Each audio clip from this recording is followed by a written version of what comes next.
کوئی کتاب نہیں ہے اور اس کو میں ٹھکرا دوں کتاب کو نہیں میں مانتا، کچھ بھی نہیں ہوگا، اس کو ٹھکرا کر کوئی دیکھے گا کافر ہو جائے گا۔ وہ جھگڑوں والی کتاب ہے، وہ کہتا ہے میرے حضرت صاحب نے کتاب یہ لکھی ہے یہ اونچی ہے، دوسرا کہے گا نہیں ہمارے حضرت صاحب نے یہ کتاب لکھی ہے یہ بڑی اونچی ہے، تیسرا بولے گا یہ کتاب، جھگڑا پڑ گیا، اختلاف پڑ گیا نا۔ اتفاق کرنا ہے تو قرآن پر آ جاؤ، سب کا اتفاق ہو جائے گا، سب کا اتفاق اس قرآن پر ہو سکتا ہے۔ جو کتاب قرآن سے ٹکرا جائے اس کو پیچھے کر دو، اس کو لے جاؤ جی یہ قرآن سے ٹکرا گئی ہے، مقابلے میں آ گئی۔ ہاں جو کتاب قرآن کے پیچھے چلے، قرآن کی تائید کرے، قرآن کی تشریح کرے، اس کو ہم پکڑ لیں گے، ٹھیک ہے۔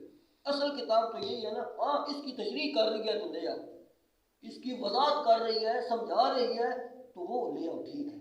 جو اس کے ساتھ ٹکرا جائے، قرآن کچھ کہے وہ اس کی کتاب کچھ کہے، اس کو ہم ردی کی ٹوکری میں پھینک دیں گے، قرآن کو سینے سے لگا دیں گے۔ ہمارے شاہ صاحب تھے، ان سے لوگوں نے کہا شاہ جی سب جماعتوں نے اپنی اپنی کتابیں لکھی ہوئی ہیں، اپنی اپنی کتابیں لکھی ہوئی ہیں، وہ پڑھ کر لوگوں کو سناتے ہیں، تو آپ نے اپنی جماعت کے لیے کوئی کتاب نہیں لکھی۔ شاہ صاحب نے فرمایا ہمیں تو ضرورت نہیں ہے لکھنے کی، ہاتھ قرآن میں پکڑ کرنا، فرمانے لگے یہی ہمارے لیے کتاب کافی ہے، جو جس میں ہے یہی ہمارا ایمان ہے، اور اسی بارے ہم انشاءاللہ عقیدہ اپنا بتاتے ہیں، کسی کی ضرورت نہیں ہے اور کتاب کی۔ بڑی کتاب تو یہی ہے، حدیث بھی ہے تو اس کی تشریح ہے، حدیث بھی یہ یاد رکھو جو قرآن سے ٹکرا جائے، ٹکر لے لے، وہ حدیث رسول اللہ کا فرمان نہیں ہو سکتا۔ کیوں نہیں ہو سکتا؟ یہ قانون ہے کہ حضور قرآن کے خلاف نہیں چاہتے، حضور قرآن کے وہ حدیث تو قرآن کے خلاف آ جائے ہو ہی نہیں سکتا۔ ہاں یہ کہہ سکتے ہو ہمیں سمجھ نہیں آئی استاد جی سمجھا دو، سمجھ نہیں ہمیں آئی ہمیں سمجھا دو کسی عالم سے، وہ سمجھ لو، اگر یقین کر لو کہ یہ قرآن سے ٹکرا گئی ہے تو یہ ٹھیک ہے جی قرآن کہتا ہے پر حدیث تو ادھر آ گئی ہے نا، تو فرمایا وہ بندہ گویا کہ یہ نظریہ رکھ رہا ہے کہ حضور بھی قرآن کے خلاف چلتے ہیں، تو جو یہ نظریہ رکھے وہ مسلمان رہ سکتا ہے؟ جو کہتا ہے قرآن کے خلاف حضور کرتے تھے یا کیا تھا، نہیں، حضور تو قرآن کی تشریح ہے، قرآن کی وضاحت ہے، سب سے پہلے عمل ہی پیغمبر نے کلام اللہ پر کیا ہے، اور دنیا میں کون ہو سکتا ہے جس نے عمل کیا ہے۔ اچھا جی، بہرحال نفس مطمئنہ کی بات کر رہا تھا، تو فرمایا کہیں 70-77 سال ہو گیا ان کو مذہب کا پتہ نہیں چلا، مذہب کون سا سچا ہے، پتہ نہیں وہ سچے ہیں، پتہ نہیں یہ آگے کہتے ہیں پتہ نہیں ہم ہیں سچے، ابھی تک یقین نہیں ہے۔ ہم مطمئن ہے قرآن پر، ہم مطمئن ہے کلمے پر، ہم مطمئن ہے شریعت دین پر، ہم سمجھ سوچ کر آئے ہیں، یہ نہیں ہے پتہ نہیں ٹھیک کا راستہ ہے کہ پتہ نہیں شرک والوں کا راستہ ٹھیک ہے، پتہ نہیں مرزائیوں کا ٹھیک ہے، پتہ نہیں شیعوں کا ٹھیک ہے، وہ بھی ٹھیک ہوں گے، پتہ نہیں وہ ٹھیک ہے کہ وہ ٹھیک ہے کہ پتہ نہیں ہم ٹھیک ہے۔ اور مطمئن ہو جاؤ، ہم الحمدللہ سمجھ سوچ کر ہم نے قدم رکھا ہے اور ہم الحمدللہ ٹھیک ہے، اگر غلط ہوتے تو ہم چھوڑ دیتے، ہم نے جہنم میں جانا ہے، ہم مطمئن ہے۔ یا ایھا النفس المطمئنہ، اے نفس مطمئنہ ارجعی الی ربک راضیۃ مرضیہ، مرنے کے وقت اللہ فرماتے ہیں چل، فرشتے کہتے ہیں چل، اللہ تجھ پر راضی، تو اللہ پر راضی، چل، کہاں چلوں؟ فادخلی فی عبادی، میرے بندوں میں چل، تیرے بندے کون ہیں کہاں ہیں؟ فادخلی جنتی، وہ میرے بندے جنت میں ہیں، تو بھی جنت میں چل۔ اچھا جی، اس صورت کے اندر اس کی اب تائید کی جا رہی ہے، تو فرمایا یہ پیچھے سا یہ سبب بنا تمہارا مال تباہی کا، اور مال پر محبت مستغرق ہو گئے اور لوگوں کا بھی کھانے لگے، اور یہاں فرمایا ایسا نہ کرو بلکہ اللہ کے راستے پہ دیا کرو، اللہ کا مال دیا ہوا ہے نا اس کو جمع کر کے نہ رکھو، اس کو نیکی کے راستے، اس سے جنت کماؤ، اس سے جنت کماؤ۔ ہاں تو ساتھ ہی فرمایا گیا تب عمل یہ کام آئے گا خرچ کیا ہوا ایمان ہوگا، تو ایمان نہیں ہوگا تو جو مرضی خرچ بندہ کرتا رہے نا وہ ضائع ہو جاتا ہے، حبطت اعمالہم۔ تو اس لیے آج کی درس میں آپ صلی اللہ علیہ وسلم کو ایک تو خطاب کیا، آپ کے لیے تسلی ہے، اللہ پاک فرماتے ہیں لا اقسم بہذا البلد، لا یہاں آ جائے، یہ بعض دفعہ قسم کے اوپر یہ لا آ جاتا ہے، قسمیہ جملہ ہوتا ہے اس کے اوپر لا آ جاتا ہے۔ فرمایا جس طرح تم کہہ رہے ہو یوں بات نہیں ہے، اقسم بہذا البلد، میں قسم کھاتا ہوں اس شہر کی، اس شہر کی میں قسم کھاتا ہوں۔ اللہ نے اس شہر کی قسم کیوں کھائی ہے؟ فرمایا وَأَنْتَ حِلٌّ بِهَذَا الْبَلَدِ، اور تو اترنے والا ہے اس شہر میں، داخل ہونے والا ہے اس شہر میں۔ کیا مطلب ہے؟ حضور تو اس شہر میں پہلے ہی تھے، مکے میں ہی تھے نا، تو یہ قرآن کی آیت اتری، کیا مطلب ہے اس کا؟ اس کے تین مطلب ہیں، ان میں سے ایک یہ ہے کہ مکے والوں نے حضور صلی اللہ علیہ وسلم کو مکے سے نکال دیا۔ وہ سنتے رہتے ہو نا، ہجرت والی رات حضور چھپ کر چلے گئے، نکل گئے مکے والوں سے تنگ ہو کر نا۔ جب نکلے تو صدیق اکبر کو کہنے لگے، جب راستہ مدینہ کا لیا نا جانے لگے تو پھر مڑ کر دیکھنے لگے تو صدیق کو کہنے لگے، صدیق یہ راستہ مکے کو جاتا ہے۔ حضور رو پڑے۔ پھر حضور نے مکے کو خطاب کر کے فرمایا، جس طرح بندہ مسجد کی طرف دیکھ کر کہتا ہے، اپنے گھر کی طرف دیکھ کر کہتا ہے اب میں گھر چھوڑ کر جا رہا ہوں، مسجد چھوڑ کر جا رہا ہوں، اپنا علاقہ چھوڑ کر جا رہا ہوں۔ حضور نے مکے کو خطاب کر کے فرمایا، اے مکہ، خدا کی قسم تجھے چھوڑنے پر دل نہیں کر رہا، تجھے چھوڑنے پر دل نہیں کر رہا۔ کیوں؟ جس شہر میں بندہ پیدا ہوا ہو، جس علاقے میں بندہ پیدا ہوا ہو، خدا نخواستہ ہمیں اگر کوئی مجبور کرے یہاں سے نکلو تو ہمارے دل سے پوچھا جائے گا۔ تو حضور کو اپنے شہر سے نکالنے لگے، حضور کا اپنا شہر تھا مکہ، کہنے لگے نکلو، ہیں منہ تو دیکھو، کہنے لگے ہمارے شہر سے نکلو۔ ظالمو تمہارا شہر ہے، اپنا گھر تھا حضور صلی اللہ علیہ وسلم کا۔ اچھا جی، تو آپ نے مکے کو خطاب کر کے فرمایا، اے مکہ، تجھے چھوڑنے پر میرا دل نہیں کر رہا، مگر تیری قوم مجھے رہنے نہیں دیتی، میں مجبور ہو کر جا رہا ہوں، مجبور ہو کر جا رہا ہوں۔ یہ جملہ جب رو کر حضور نے فرمایا تو اوپر سے قرآن اترا تسلی کے لیے، میرا پیغمبر گھبراؤ نہیں، ایک وقت آنے والا ہے، اب تو آپ چھپ کر جا رہے ہیں، ڈر کر جا رہے ہیں، پستی کے ساتھ جا رہے ہیں، وہ مارتے ہیں، وہ غالب ہیں، ایک وقت آنے والا ہے وَأَنْتَ حِلٌّ بِهَذَا الْبَلَدِ، آپ فاتحانہ شکل میں اس مکے میں داخل ہوں گے اور آپ کو کوئی طاقت روک نہیں سکے گی۔ یہ خوشخبری بھی ساتھ سنا، حوصلہ افزائی اللہ پاک نے کرا دی، حوصلہ افزائی۔ لوگ کہتے ہیں پیغمبر مختار کل ہوتے ہیں، جو چاہے سو کر سکتے ہیں، یہ اس کی نفی ہو رہی ہے۔ مختار کل صرف اللہ کی ذات ہے، اللہ کے علاوہ جو کسی کو مختار کل سمجھتا ہے وہ مشرک ہے، وہ مسلمان نہیں ہے۔ مختار کل صرف اللہ کی ذات ہے، اور عالم الغیب صرف اللہ کی ذات ہے، ہر جگہ موجود ہونا، حاضر و ناظر ہونا صرف اللہ کی ذات ہے، حاجت روا مشکل کشا صرف اور صرف اللہ کی ذات ہے۔ ورنہ حضور کہتے ہیں میں پھونکا مار کے تباہ کر دوں گا، جس طرح کہ آج کل کے پیر جہل کہتے ہیں یہ کر دوں گا، وہ کر دوں گا۔ پیغمبر نے تجھے نہیں کہا، مقام حدیبیہ پر روک لیا گیا، عمرہ کی نیت سے آ رہے تھے، آخر کار تحریر لکھی گئی، حضور واپس آئے، کوئی بات نہیں ہے۔ تو پھر اللہ پاک نے آگے فاتحانہ شکل میں لے آئے۔ قصے کہانیاں سے بچنا ہے تو قرآن پڑھو، قصے کہانیاں۔ یہاں ہی کا ایک آدمی ہے، وہ مجھے ملنے آیا، اس کے پاس ایک بٹوا تھا، اس میں سے ایک تصویر گری، میں نے کہا یہ تصویر تم نے عورت کی رکھی ہے، یہ کیا ہے؟ اس نے کہا عورت کی نہیں ہے، بڑی بڑی بات، بڑی خوبصورت، یہ ہمارے پیر مرشد کی ہے۔ میں نے کیوں کہا عورت کی؟ داڑھی تو تھی نہیں، کلین شیف تھا بالکل، اور بال لمبے لمبے، تو اس نے میک اپ ایسا کیا ہوا، کمال ہے۔ کہنے لگا ہمارا پیر ہے، چومنے لگا ہمارا پیر ہے۔ تو میں نے کہا بات سن اللہ کے بندے، ایک مسجد میں ہے، ایک تصویر ہے، دوسرا چوم رہا ہے، اور یہاں کا بندہ میں نام نہیں لیتا ہے۔ اس نے کہا میں مزاح کیا، میں نے کہا یار کمال ہے، حضور پاک کا فرمان تو یہ ہے کہ داڑھی رکھو تو اسے داڑھی نہیں، عورتوں کے ساتھ مشابہت ہے۔ حضور نے فرمایا تھا عورتوں کے ساتھ مشابہت رکھتا ہے، بال بڑے عورت بنی ہوئی ہے، اس پر تو لعنت ہے۔ اس لیے تو ہم کہتے ہیں تم بابی ہوتی ہو تو تم، اور میں نے کہا یار میں مسئلے کی بات کر، میں نے اس کے ساتھ یہ مذاق کیا ہے بھائی، بات یہ اس کی کوئی کرامت تو ہماری کرامتیں بڑی ہوتی ہیں نا کرامت. ہاں ہاں اس نے کہا میں کرامت بتاتا ہوں. اصل میں یہ بات سنانے لگا. کرامت اس کی کیا ہے؟ ہم جا رہے تھے، پتہ نہیں اس گاؤں کا نام لیا، 7 شریف جا رہے تھے کہ کہاں جا رہے تھے، ادھر کوئی ان کا ورث لگا رہا جناب. کاریں تھیں اور لشکر جا رہا تھا، ہمارا قافلہ جا رہا تھا. ہمارے پیر، اسی پیر کی آگے آگے گاڑی تھی، پیچھے تھے. اسلام آباد کے قریب آگے کہیں بڑا رش ہو گیا، رکاوٹ آ گئی.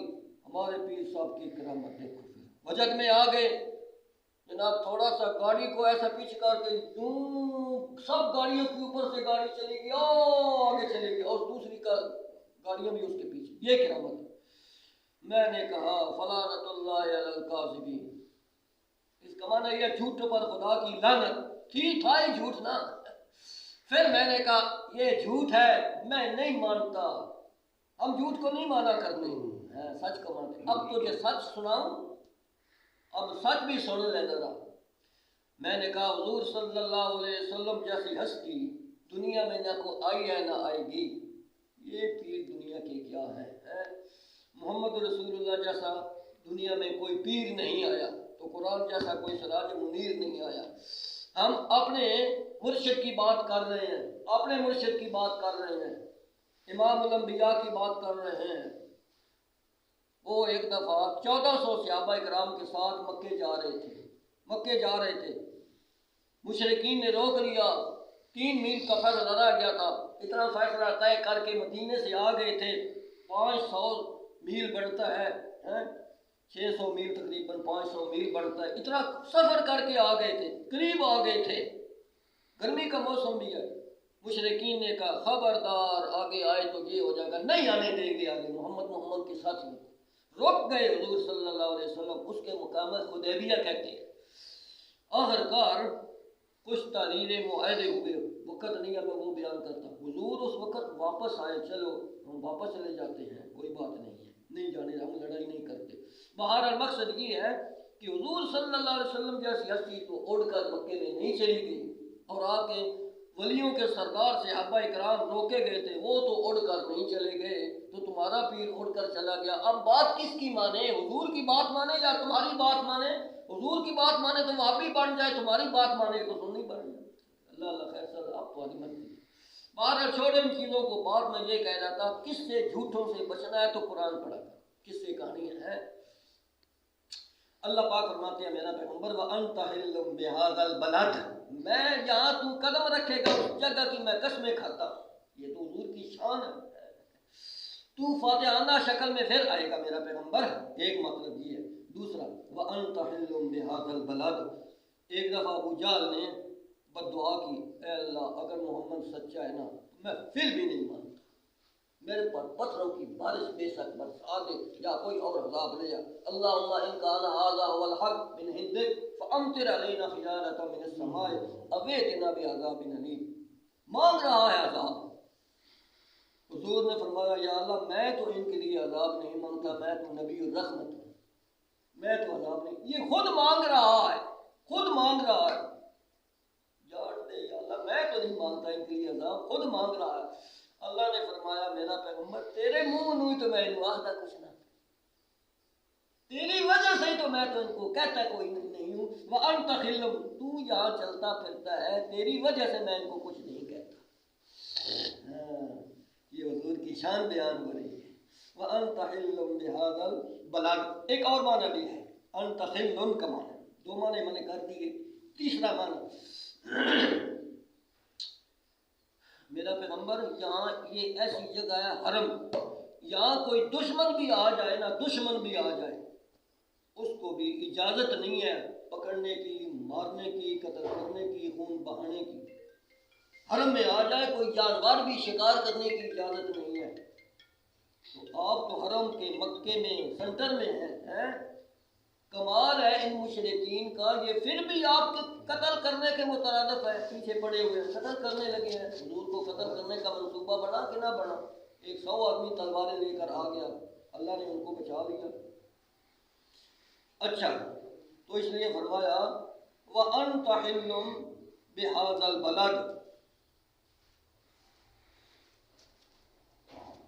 اچھا اس لیے فرمایا میرا پیغمبر یہ جو آپ کا خون حرام سمجھ رہے ہیں، یہاں تو حرام ہے کسی کا خون کرنا، اب یہ تیری شان ہے میرا پیغمبر، صرف آپ کے لیے میں کچھ وقت کے لیے بیعت اٹھانے لگا ہوں، صرف آپ کے لیے، اس سے پہلے بھی نہیں اس کے بعد بھی نہیں، صرف آپ کے لیے کچھ وقت کے لیے میں بیعت اٹھانے لگا ہوں، آپ کے لیے میں نے حلال کر دیا، جو مشرک کافر آئے ان کو پکڑو قتل کرو، بے شک کوئی گناہ نہیں، انت حل، آپ کے لیے حلال کر دیا ہے کچھ وقت کے لیے، یہ تیسرا معنی اس کا کیا ہے۔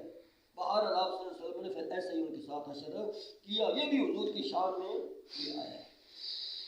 اچھا آگے فرمایا ووالد وما ولد، قسم ہے والد کی اور قسم ہے مولود کی، والد سے مراد ایک تو ہمارا والد ہے نا، اس سے مراد آدم علیہ السلام ہے، وہ والد سے مراد ہے اولاد آدم، اولاد آدم، اس کی قسم کھائی گئی ہے، اس شہر کی بھی قسم کھائی گئی ہے، اور آدم علیہ السلام کی قسم اور اولاد کی اولاد آدم کی بھی قسم کھائی گئی ہے۔ یہ قسم کون کھا رہا ہے؟ میں تو نہیں، یہ اللہ قسم کھا رہا ہے بطور گواہ کی، شاہد کے قسم، اللہ اصل آگے اللہ بات کرنے لگا ہے، قسمیں کھا کر آگے اللہ بات کرنے لگا ہے، جس طرح بندہ پہلے قسم کھاتا ہے پھر بات کرتا ہے تو مطلب ہوتا ہے بڑی پکی بات ہے، اللہ بھی اپنے بندے کو منوانے کے لیے کہ میرا بندہ یوں نہیں نہ مانتا، میں قسمیں کھاتا ہوں، والتین والزیتون وطور سینین وہذا البلد الامین لقد خلقنا الانسان فی احسن تقویم، چار قسمیں اللہ نے انسان کے لیے کھائی، میں نے خوبصورت انسان کو بنایا ہے، کوئی ایسا بنا سکتا؟ تبھی جو کسی نے کہا وقت کا حکمران تھا، اپنی عورت کو کہنے لگا تو اگر چاند سے خوبصورت نہیں بن جاتی تو طلاق ہے۔ لوگ دین سے جو جہل ہوتا ہے، دین سے جہل حقیقت میں جہل ہی ہوتا ہے نا، یہ کوئی بات کرنے والی تھی، اب وہ پریشان ہو گیا، میری عورت کو طلاق ہوگی، چاند سے صورت کم کیسے ہو سکتی ہے، جو کچھ اللہ نے بنا دیا بنا دیا۔ ضرورت پڑ گئی مولوی صاحب کی، آگے پیچھے تو نہیں، یہاں مولوی صاحب کی ضرورت تو پڑ ہی جاتی ہے، مشکل کام آ جائے گا۔ امام حنیفہ رحمۃ اللہ علیہ کے پاس گئے، ہاں جی کیا بات ہے، یہ طلاق ہو گئی تو قسم کھا بیٹھے، تم چاند سے خوبصورت نہ ہو جائے تو تجھے طلاق ہے۔ امام صاحب نے فرمایا کوئی طلاق نہیں ہوئی، قرآن نے کہا ہے والتین والزیتون وطور سینین وہذا البلد، چار قسمیں اللہ نے کھائی ہیں، میں نے چاند کے لیے ایک قسم بھی نہیں کھائی، چاند سے بھی خوبصورت ہے انسان، چار قسمیں اللہ نے انسان کے لیے کھائی ہیں، مطلق انسان کے لیے۔ دیکھو اللہ کتنا شفیق ہے اپنے بندوں کے ساتھ، فرمایا طلاق نہیں ہوئی، تو ایسا کہنا نہیں چاہیے، زبان پر بندہ روک کر رکھے، پہلے تولے پھر بولے، یہ عقل مند کا کام ہے، جہل آدمی پہلے بولتا ہے پھر تولتا ہے، ہو میں نے کیا کہہ دیا۔ اسی طرح ایک بندہ اس نے کہا میں اگر میری ایک بچی ہے، اگر میں اس کو ہر دنیا کی چیز دوں گا، نہ دے سکا تو میری عورت طلاق، پھر ضرورت پڑ گئی، بچی تو جوان ہوگی پتہ بھی نہیں چلتا، وقت آ گیا، اس نے کہا ایک گھر بستا تو ایک اجڑتا ہے، ٹھیک ہے گھر تو بستا ہے تو میرا اپنا اجڑتا ہے، اس کو طلاق ہو جائے گی، میں نے کہا تھا دنیا کی ہر دولت میں تجھے دوں۔ پھر امام صاحب کے پاس آئے، انہوں نے کہا تم جہیز میں اپنی بچی کو قرآن دے دے، تو نے سمجھا میں نے دنیا کی ہر دولت دے دی، قرآن یہ اتنی عظیم چیز ہے، کوئی معمولی چیز ہے؟ پھر بھی مسئلہ علماء نے حل کیا ہے نا، اتنے جہل ہوتے ہیں یہ اس طرح کی باتیں جو کر دیتے ہیں۔ اچھا جو دین سے جہل ہے حقیقت میں وہ جہل ہے، جج ہے، وکیل ہے، ڈاکٹر ہے، پروفیسر ہے، تو دین سے جہل ہے نا حقیقت میں وہ جہل ہے، وہ تعلیم یافتہ نہیں ہے، دین سے جو جہل ہے۔ اچھا جی تو فرمایا لقد خلقنا الانسان فی کبد، البتہ تحقیق پیدا کیا گیا ہے انسان بیچ مشقت کے لیے پیدا کیا ہے، اور آدمی ہی مشقت میں ہے، یہ تو ذہن بنا لے آدمی، مشقت اس کو کرنی پڑے گی۔ مشقت دو طرح کی ہوتی ہے، ایک نیکی کی ایک برائی کی، کرنی یا دین کا دنیا کا، مشقت تو کرنی ہے، یہ تو بات ہی نہیں کوئی سکتا انسان، مشقت تو وہاں سے شروع ہوئی جب ماں کے پیٹ کے اندر تھا، پہلے پابند تھا،